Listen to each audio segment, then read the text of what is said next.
মুহাম্মদ সাল্লাল্লাহু আলাইহি ওয়াসাল্লামের বেটাগুলো মারা যাবার পিছনেও কারণ আছে না নেই? অবশ্যই আছে। কি কারণ? দেখবেন সারা পৃথিবীতে একটা ব্যবসা চলে, সোশ্যাল মিডিয়াতে সব বক্তব্য আমি দিয়েছি, তার নাম পীরের ব্যবসা। চলে না? চলে। বাপ মারা গেছে, পীর ছিল, তার বেটা এখন হয়েছে। সে মারা গেছে, তার পোতা এখন পীর হয়েছে। ভালো করে বুঝবেন, ওর দাদু পীর ছিল, পোতা পীর হয়েছে। পৃথিবীতে একটা মাত্র টাইটেল আছে যেটা পৃথিবীর কোন স্কুলে খুঁজে পাওয়া যায় না, পৈতৃক সম্পত্তি, তার নাম পীর। কিছু জানাও লাগে না। ইমাম আবু হানিফা, যারা হানাফি ভাইরা বলে ইমামে আজম, বড় ইমাম। আচ্ছা বল, এই চাদরওয়ালা বসো, বসো, এখন পরে উঠবে। আচ্ছা বলুন, ইমাম আবু হানিফার বেটা ইমাম হতে পেরেছে? পেরেছে? ইমাম বুখারী, নাম তার ইমাম বুখারী, মোহাম্মদ ইবনে ইসমাইল তার নাম, তার ডাক নাম, বুখারী নামে সবাই চেনে। এর নামের আগে ইমাম লাগানো হয়েছে। আচ্ছা, ইনি ইমাম ছিলেন বলে ওনার বেটাকেও কি ইমাম বলে ডাকা যাবে? যাবে না। নরেন্দ্র মোদী এখন বর্তমান ভারতবর্ষের প্রধানমন্ত্রী। বলুন তো দেখি, ওনার ছেলে হয়েছে বলে উনি মারা গেলে আবার উনি যে প্রধানমন্ত্রী হবে তার কোনো কথা আছে? আমি মমতাজুল ইসলাম বক্তা, আমার ছেলে, সেও যে সব জায়গাতে প্রধান বক্তা হবে এর কোনো গ্যারান্টি আছে? না। আমার ছেলেকেও প্রধান বক্তার জায়গা অর্জন করতে গেলে তাকে পড়াশুনো করা লাগবে। লাগবে কি লাগবে না? লাগবে। হেডমাস্টারের ছেলে বলে হেডমাস্টার হয় না, ডাক্তারের ছেলে বলে ডাক্তার হয় না, প্রিন্সিপালের ছেলে বলে প্রিন্সিপাল হয় না, মৌলভী সাহেবের বেটা বলে মৌলভী সাহেব হয় না। পৃথিবীতে একটা চিটিংবাজি সার্টিফিকেট আছে, তার নাম পীর। এদের বাড়ির জন্ম নিলেই পীর। কি বললাম বুঝে যায় নাই? ঘোড়ার ডিমের সঙ্গে যেমন ঘোড়ার কোনো সম্পর্ক নাই, পীরের সঙ্গে ইসলামের কোনো সম্পর্ক নাই। ঘোড়ার ডিমের আর ঘোড়ার কোনো সম্পর্ক আছে? এটা একেবারে অবাস্তব কথা নয়।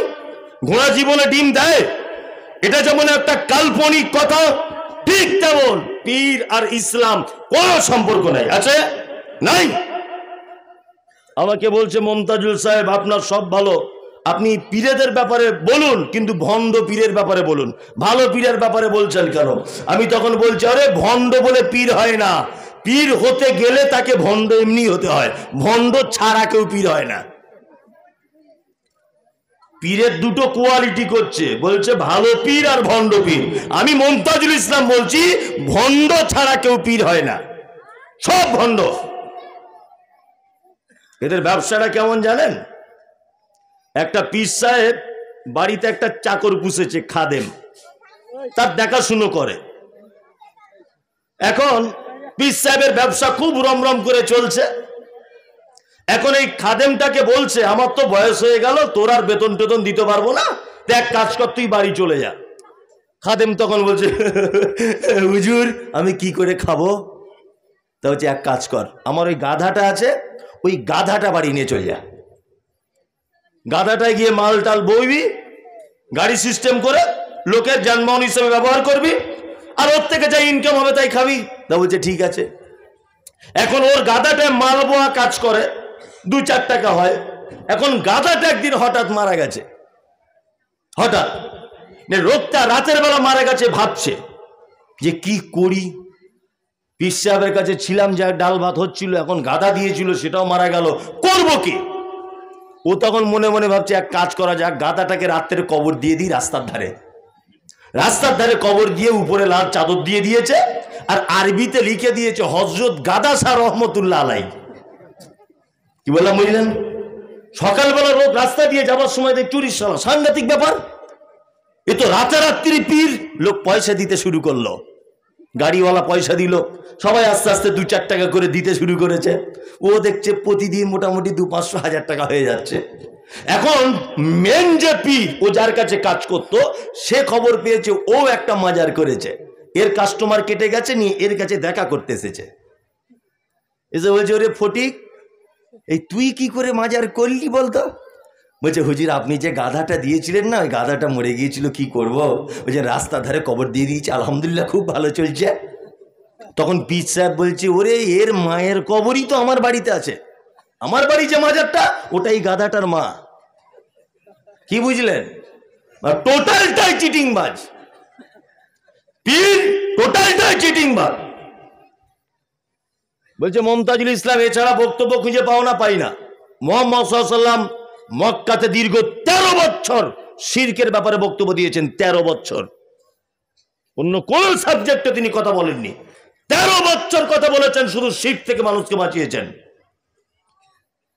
বলছে কেন দেবদেবীর পূজা করছে হিন্দুরা, তাদের ব্যাপারে আপনাদের বক্তব্য নেই, শুধু আপনি পীরের ব্যাপারে বক্তব্য রাখেন, কেন হিন্দুদের ব্যাপারে কথা বলতে যাব? আরে একজন হিন্দু জন্মসূত্রের স্বীকৃতি দিয়েছে যে আমি একজন হিন্দু। একজন নাস্তিক জন্মসূত্রের স্বীকৃতি দিয়েছে আমি একজন নাস্তিক। একজন বৌদ্ধ জন্মসূত্রে বলেছে আমি একজন বৌদ্ধ। একজন শিখ জন্মসূত্রে বলেছে আমি শিখ। একজন ইহুদি জন্মসূত্রে বলছে আমি ইহুদি।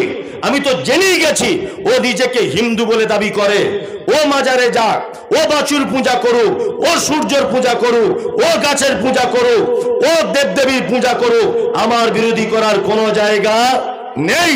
কিন্তু তুমি দাড়িওয়ালা, টুপিওয়ালা, পাঞ্জাবিওয়ালা, নিজেকে মুসলমান বলে দাবি করার পরেও তুমি পীর ফকির মাজার নিয়ে বসে থাকবে। আমি মমতাজুল ইসলাম তোমার মাজার ভেঙেই তবে ছাড়বো। শাবল কুড়ুল দিয়ে ভাঙতে না পারলেও কথার মাধ্যমে ভাঙবো ইনশাল্লাহ। রেজাল্ট অনেক ভালো। হাজার হাজার মানুষ। আজকে বালুরঘাট থেকে 2টো লোক এখানে আমার সঙ্গে দেখা করতে এসেছিল, কমিটির লোক জানেন, বালুরঘাট থেকে জলসার ডেট নিমে। একজনা বলছে যে গত বছরে পর্যন্ত আমি চাদর চড়িয়ে এসেছি, আল্লাহর কসম করে বলছি, গত বছরে পর্যন্ত চাদর চড়িয়ে এসেছি আমি। আপনাদের বক্তব্য শুনে আলহামদুলিল্লাহ সঠিক ইসলাম বুঝতে পেরেছি। কাজ হয় না কে বলেছে? কে বলেছে কাজ হয় না? কাজ হয়। মুহাম্মদ সাল্লাল্লাহু আলাইহি ওয়াসাল্লামের 3 বেটা মারা যাবার পিছনে কারণ আছে। আল্লাহ তাআলা জানেন যে যদি বেটাগুলো যদি বেঁচে থাকে, মুহাম্মদ সাল্লাল্লাহু আলাইহি ওয়াসাল্লামের ব্যাপারে বলা হচ্ছে খাতামান নবিয়্যিন, তিনি হচ্ছেন শেষ নবী। নবীজি পৃথিবীতে যখন থাকবেন না, অতি ভক্তি করতে করতে করতে করতে এক পর্যায়ে তার বেটাগুলোকে নবীর জায়গাতে বসিয়ে দিতে পারে, যেমন পীরদেরকে বর্তমানে বসাচ্ছে। আল্লাহ তাআলা ওই জন্য আগে থেকে বেটাগুলোকে তুলে নিলেন। এটা একটা কৌশল। চলুন এইবার আল্লাহ তাআলা এই 3টে অপবাদের জবাব দিচ্ছেন কোরআনে। 1, পাগল। 2, চরিত্র খারাপ। 3, এর বংশমর্যাদার আলাপালা কেউ নাই, ইসলাম মিটে যাবে। কি বলছি বুঝতে পারছেন না? আল্লাহ কোরআন মাজিদে জবাব দিচ্ছেন। বিসমিল্লাহির রহমানির রহিম। নুন ওয়াল কলামি ওয়া মা ইয়াসতুরুন। কোরআন মাজিদে 29টি সূরাতে এরকম শব্দ আছে। আলিফ লাম মিম, নুন, আলিফ লাম র, তাহা, কাফ হা আইন সাদ, এরকম শব্দগুলো আছে। আরবিতে বলা হয় হুরুফে মুকাত্তিআত, বাংলাতে বলা হয় বিচ্ছিন্ন অক্ষরমালা। এর মানে মতলব নবীজি কিছু বলেননি, আমি মমতাজুল ইসলাম কিছু বলছি না, পৃথিবীতে কেউ কোনোদিন বলতে পারবে না, আমিও বলছি না। আল্লাহ তাআলা বলছেন আল কলম, কলম যেটাতে মানুষ লেখে। ক টাকা দাম? 3 টাকা দাম, 4 টাকা দাম, তাই না? আল্লাহ তাআলা বলছেন আল কলম, কলমের কসম করে বলছি, ওমা ইয়াসতুরুন, তার দ্বারাতে যেটা লেখা হয়েছে তার কসম করে বলছি। এবার আপনাদেরকে একটা গোপন তত্ত্ব শুনিয়ে রাখছি। নাম্বার 1, বলুন তো সারা পৃথিবীর প্রথম সৃষ্টি তার নাম কি?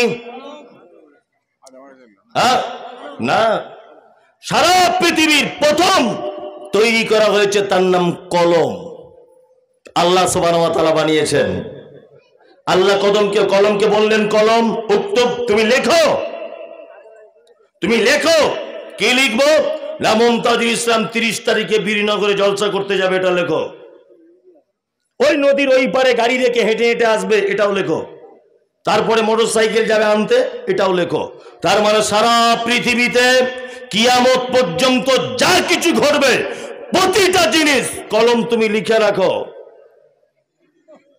অমায়াস্তরণ। দ্বিতীয় আর একটা গোপন কথা বলি। আচ্ছা বলুন, কোরআন অবতীর্ণ হওয়ার আগে কোরআন ছিল কোথায়? লাউহে মাহফুজ। আচ্ছা লাউহে মাহফুজ বলতে আমাদের মৌলভী সাহেবরা কি বুঝিয়েছে? লাউহে মাহফুজ, লাউহে মাহফুজ, লাউহে মাহফুজ বলে না? তো কি লাউহে মাহফুজ মানে কি? এটা কোনোদিন বলেছে? বলেনি। লাউহে মাহফুজ মানে হচ্ছে সংরক্ষিত ঘর, সংরক্ষিত স্থান। আপনাকে এবার বলছি, আমি মমতাজুল ইসলাম খুব ভালো ছবি আঁকতে পারি। আমার হাতে একটা রং আর তুলি ধরিয়ে দেওয়া হলো, আমাকে বলা হচ্ছে যে তুমি এই দেওয়ালে একটা শিশুর ছবি আঁকো। আচ্ছা বলুন তো, শিশু বলতে নারীও বোঝায় পুরুষও বোঝায়, তাই না? আমি রং আর তুলিটা হাতে নেওয়ার পরে আমি মনে মনে অলরেডি একটা ছবি এঁকে নেব কি নেব না, যে বাচ্চাটা দুধ পান করছে এরকম আঁকবো, না বাচ্চাটা বসে বসে খেলছে এরকম আঁকবো, না বাচ্চাটা ছুটছে এরকম আঁকবো, না বাচ্চাটা তার মায়ের কোলে ঘুমিয়ে আছে এরকম আঁকবো? বলুন তো, আমার বোর্ডে রং তুলি দিয়ে ছবি আঁকার আগে আমার অন্তরের একটা ছবি অলরেডি আঁকা থাকবে কি থাকবে না? থাকবে, থাকবে।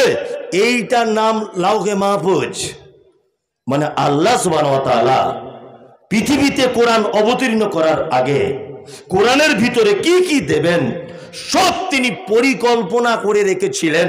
এই পরিকল্পনার জগৎটার নাম হচ্ছে লাউহে মাহফুজ। বুঝতে পারলেন? আল্লাহ তাআলা বলছেন। নাম্বার 3, কোরআন মাজিদ একেবারে অবতীর্ণ করা হয়েছে না 23 বছর? 23 বছর টাইম লাগানো হয়েছে, তাই তো? আল্লাহ তাআলা বলছেন যতটা অবতীর্ণ হয়েছে এটা তো হয়েছে যেটা এখনে আমার মনের মণিকোটাতে লিপিবদ্ধ আছে। আল্লাহ বলছি সেইটারও কসম করে আমি বলছি, কলমের কসম আর তার দ্বারাতে যেটা লেখা হয়েছে লাউহে মাহফুজে তার কসম। আল্লাহ তাআলা তারপরে বলছেন মা আনতা বিনিমাতি রাব্বিকা বিমাজনুন। আপনি আপনার রবের পক্ষ থেকে কখনোই পাগল নন। ওই যে মুহাম্মদ সাল্লাল্লাহু আলাইহি ওয়াসাল্লামকে বলা হয়েছে মক্কাতে আপনি পাগল, আল্লাহ তাআলা ওই আয়াতে ওই কথার জবাব দিচ্ছেন অত্র আয়াতে। আল্লাহ বলছেন মা আনতা বিনিমাতি রাব্বিকা বিমাজনুন, কখনোই আপনি আপনার রবের পক্ষ থেকে পাগল নন। 2, আল্লাহ আবার বলছেন ওয়া ইন্না লাকা লা আজরান গায়রা মামনুন। এই যে বলা হয়েছিল বেটাগুলো মারা যাবার পরে যে আপনার বংশ পালার কিছু নেই, আল্লাহ তাআলা বলছেন আপনার বংশ কেউ থাক আর না থাক আমি আল্লাহ বলছি আপনাকে এমন প্রতিদান দিব গায়রা মামনুন, পৃথিবীর কেউ কেটে দিতে পারবে না। এই মমতাজুল ইসলাম কিছুদিন আগে ঘুরে এসেছিলাম ওমরা থেকে, সোশ্যাল মিডিয়াতে হয়তো আপনারা দেখেছেন, তাই না? আচ্ছা বলুন, সারা পৃথিবীতে যে দেশে আপনি যান মুহাম্মদ সাল্লাল্লাহু আলাইহি ওয়াসাল্লামের উম্মত খুঁজে পাবেন কি পাবেন না? পাবেন, পাবেন, পাবেন। আবু জেহেলের একটা উম্মত খুঁজে বার করুন তো, আছে? আছে? নাই।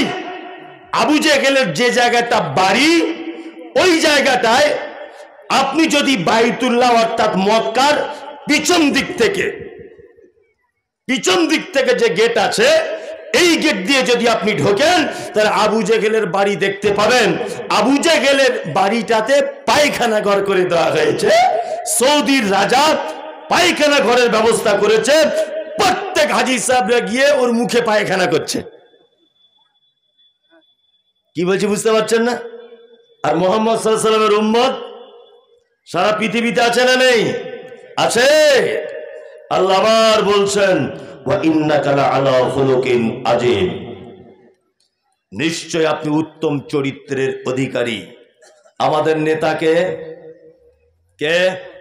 মুহাম্মদ সাল্লাল্লাহু আলাইহি ওয়াসাল্লাম।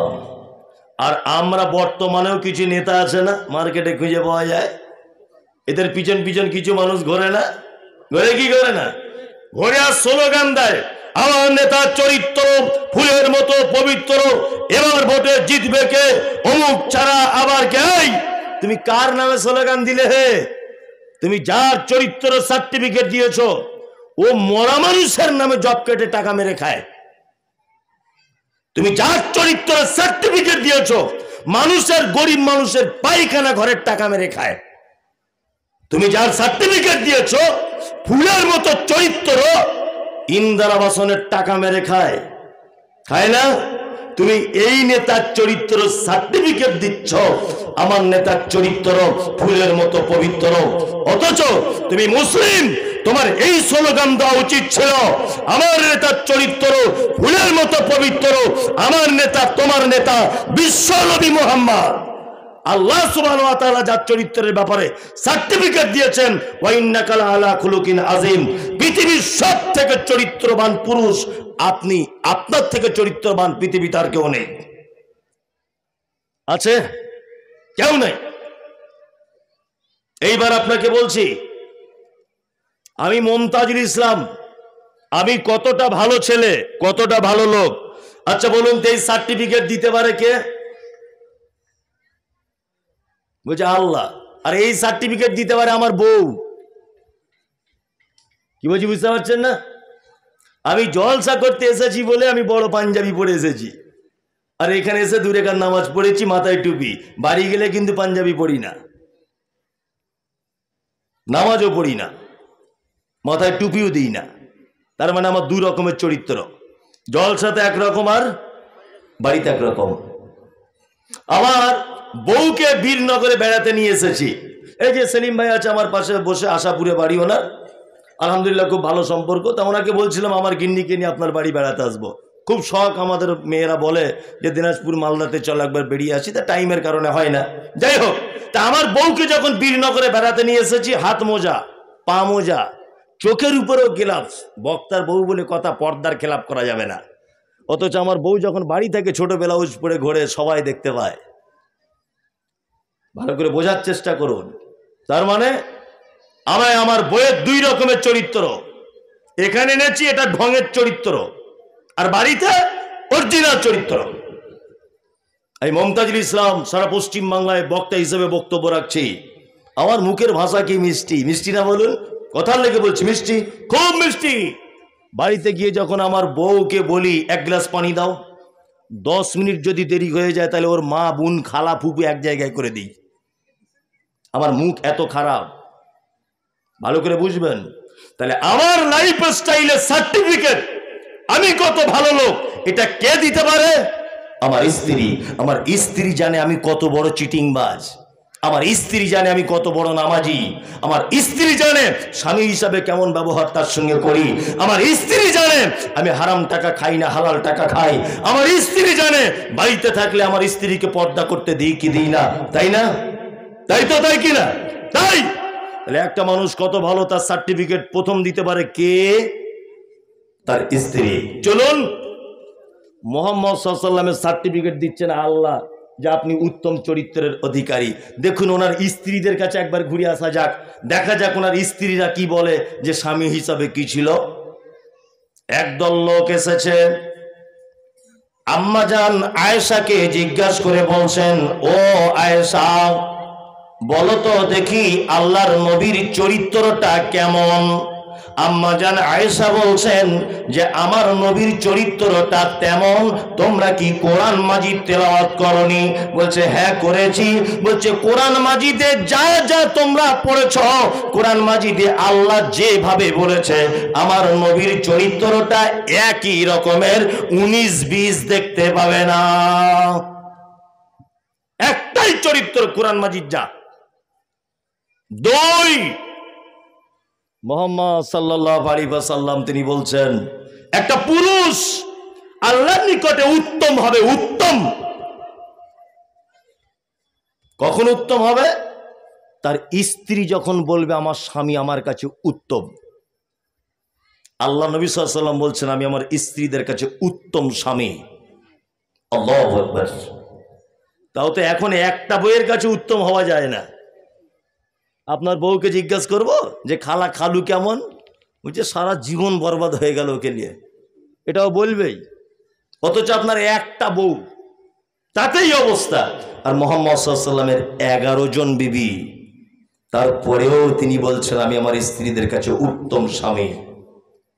চলুন, একটা লোক ভালো, এই সার্টিফিকেট দ্বিতীয় কে দিতে পারে? তার বাড়ির চাকর দিতে পারে। দিতে পারে না? পারে। আমার গাড়ি যে চালায় ড্রাইভার, আমি সারাদিন কি করি না করি, আমার ড্রাইভার কিন্তু আমার সার্টিফিকেটে দিতে পারবে। পারবে না? যে আমি কত ভালো লোক আর খারাপ লোক, কওয়াক্ত নামাজ পড়ি, কওয়াক্ত কাজা করি, মোবাইলে বসে গান দেখি কিনা কাঁচ লাগিয়ে, আমার ড্রাইভার জানে কি জানে না? জানে। চলুন মুহাম্মদ সাল্লাল্লাহু আলাইহি ওয়াসাল্লামের বাড়ির চাকরের কাছে জিজ্ঞাসা করা যাক যে নবীজি লোকটা কেমন ছিলেন। হযরত আনাস রাদিয়াল্লাহু তাআলা আনহু, নাম শুনেছেন? 10 বছর আল্লাহ নবী সাল্লাল্লাহু আলাইহি ওয়াসাল্লামের সেবা যত্ন করেছেন। 10 বছর। হযরত আনাস বলছেন আল্লাহর নবীর 10 বছরের সেবা যত্ন করেছি। আল্লাহর নবী আমাকে 10 বছরে কোনোদিন এ কথা বলেনি যে আনাস তুমি এটা কেন করলে, এটা তুমি কেন করলে না, আনাস তুমি এটা কেন খেলে, এটা তুমি কেন খেলে না। হযরতে আনাস বলছেন আল্লাহর নবীর মতো নরম হাতের তালু পৃথিবীর কোন পুরুষের আমি দেখিনি। হযরতে আনাস বলছেন আল্লাহর নবীর গায়ের সুঘ্রাণ, এইরকম ঘেরান পৃথিবীর কোন পুরুষের আমার চোখে পড়েনি। শুধু এই নয়, হযরতে আনাস বলছেন নবীজি আমাকে কোন কাজের জন্য পাঠিয়েছেন, আমি সেই কাজে না করে বাচ্চাদের সাথে খেলতে লেগে গেছি। আল্লাহর নবী অনেকক্ষণ পরে এসে আমাকে পিছন দিক দিয়ে গলাটা জড়িয়ে ধরে মুচকি হেসে দিয়ে বলছে আনাস এতক্ষণ তুমি খেলছো। হযরত আনাস বলছেন আমি ভয় করছিলাম যে আল্লাহর নবী আমাকে কিছু বলে দিবে কিনা, কিন্তু বিশ্ব নবীকে দেখলাম মুচকি হাসলেন, আমার গলাটা জড়িয়ে ধরলেন, কিন্তু একবারও তিনি অভিযোগের সুরে বললেন না যে আনাস কেন তুমি এতক্ষণ পর্যন্ত খেললে, আর কেন তুমি এতক্ষণ পর্যন্ত এইখানে দাঁড়িয়ে থাকলে, আমি যে কথা বলেছি তুমি কেন সেই কথা মতো কাজ করলে না।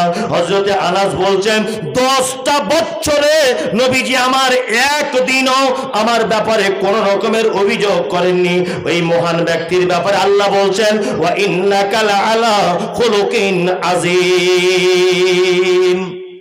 মক্কার বেঈমান মুশরিকেরা যতই আপনাকে চরিত্রহীন বলুক না কেন, আমি আল্লাহ আপনাকে সার্টিফিকেট দিচ্ছি আপনি মহান চরিত্রের অধিকারী। মহান চরিত্রবান নয়? হ্যাঁ, আল্লাহু আকবার। চলুন আল্লাহ সুবহানাহু ওয়া তাআলা তারপরে বলছেন ফাসাতুবসিরু ওয়া ইউবসিরুন, নবী আপনি অচিরেই দেখতে পাবেন ফলাফল কি, তারাও দেখতে পাবে, অর্থাৎ মুশরিকেরা। তারপর আবার বলছেন বিআইয়িকুমুল মাফতুন, আপনি এটাও দেখতে পাবেন যে কারা কল্যাণের ভিতরে আছে। আবার আল্লাহ তাআলা বলছেন ইন্না রাব্বাকা, নিশ্চয়ই তোমার প্রভু, হুয়া আলামু, তিনি জানেন, বিমান যাল্লান সাবিলি, কারা গোমরাহির ভিতরে আছে, ও হুয়া আলামু বিল মুহতাদিন, আর কারা আছে হেদায়েতের উপরে। এটা আল্লাহ জানে কি জানে না? জানে, জানে।